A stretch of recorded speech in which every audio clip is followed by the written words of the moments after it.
Bonjour à toutes et à tous, on est le 6 novembre déjà.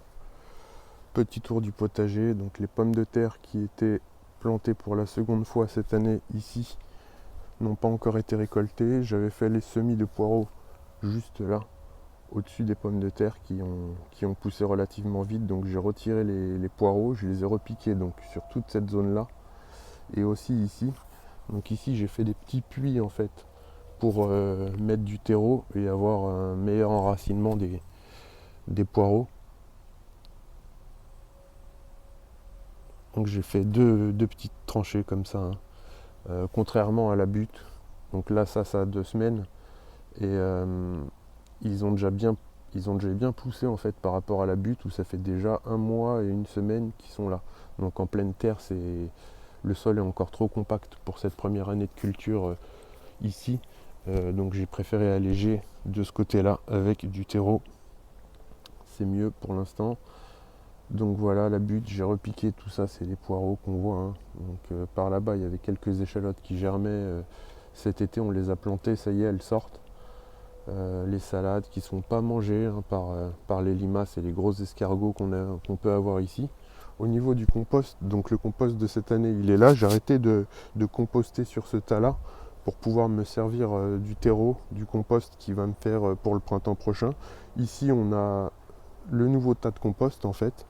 Donc j'ai récupéré des feuilles mortes et de la tonte. Bon, la tonte elle vient du jardin, les feuilles mortes je les ai récupérées chez mes employeurs en fait. Quand je ramasse les feuilles mortes, je récupère, je prends un sac à végétaux, je remplis et j'amène pour pailler donc cette surface qui sera paillée après récolte des pommes de terre. Donc j'ai mis les plantes au fond du jardin comme je vous avais dit, toutes celles qui sont en pot, enfin une partie. Le noisetier là-bas à mon avis il va s'y plaire. Les aubergines, bah, le pied il est toujours là, il refait encore quelques petites aubergines. Ça donne un peu tardivement, mais ça continue de donner. Le pied de poivron, ça y est, c'est fini. Donc les aromatiques, elles, par contre, elles se plaisent vraiment bien. Donc ça, c'est dû à volonté, hein, pour toutes les salades qu'on peut faire, etc. J'ai planté, euh, j'ai planté des arbres en pot aussi, des noyaux de prunes que j'ai mangé cet été avec mon petit neveu en Bretagne. On a tellement bien aimé le goût, c'était un prunier sauvage. Et bah croyez-moi, hein, vaut mieux garder les noyaux et les replanter. Donc j'en ai replanté 3, dans le but d'en avoir au moins un, parce que c'est un arbre que j'aimerais pouvoir garder et puis dire il vient de Bretagne, telle année je l'avais récupéré sur un fruit. Donc voilà. Ici je sais plus ce que c'est au niveau de l'avocatier. Lui il est toujours dehors, hein, depuis l'année dernière, donc il en est mort d'ailleurs. Donc avec l'excès d'humidité qu'il y a eu, j'avais laissé une soucoupe. Donc là on a un bon système, hein, pour pas qu'il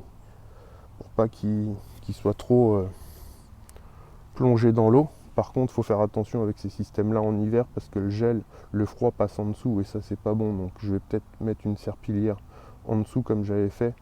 Mettre une serpillière en dessous et au-dessus carrément. Ou sinon pailler aussi à ras-bord.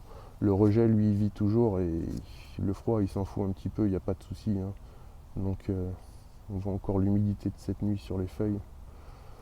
Donc là, il n'y a aucun souci avec lui. Il continuera de. Vous verrez dans les futures vidéos comment il va passer l'hiver ou pas dehors. Ce qui est sûr, c'est que j'ai pas prévu de le rentrer. Le pot est trop gros. Et, et j'attends de lui qu'il vive en hiver comme en été dehors.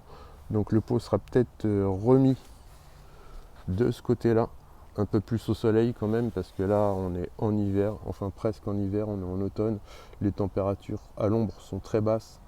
Donc c'est toujours mieux de lui apporter un petit peu de soleil. Le pied de canne que j'avais aussi ramené de Bretagne il y a 2 ans, pareil, c'est bien développé. On a vraiment des belles feuilles, des grosses feuilles. Donc là, ça c'est normal, il va disparaître en hiver pour ressortir au printemps prochain, mais les pieds se sont multipliés. Donc c'est bien, donc l'année prochaine ça va être vraiment, vous voyez la taille des escargots, je peux vous dire qu'ils sont énormes. Je vais essayer de le choper. Ça c'est une coquille, il est mort, mais regardez la taille un petit peu. C'est pas du petit escargot, hein. Voilà. Le noisetier, Ça, c'était dans le jardin, ça n'a rien à faire là. C'est H24 à l'ombre, entre la clôture plus l'arbre qui est au-dessus. Il y a un arbre juste au-dessus en fait. Donc il est tout le temps à l'ombre et c'est pas du tout son exposition à lui. Lui, il devrait être par là. Je le verrais bien ici. Ici, il aurait du soleil quasiment toute la journée. Bon, un petit peu moins en cette période, mais voilà, au moins il serait mieux que à l'ombre, quoi. Bah écoutez, je vous souhaite un bon week-end pour ceux qui vont regarder la vidéo ce week-end. Portez-vous bien, à très bientôt. Je pense que dans la prochaine vidéo, vous me verrez faire une serre ici. Une serre, hop, ici, il faut que je protège pour cet hiver les cultures. Pouvoir cultiver cet hiver, c'est intéressant. Voilà, voilà. Allez, ciao.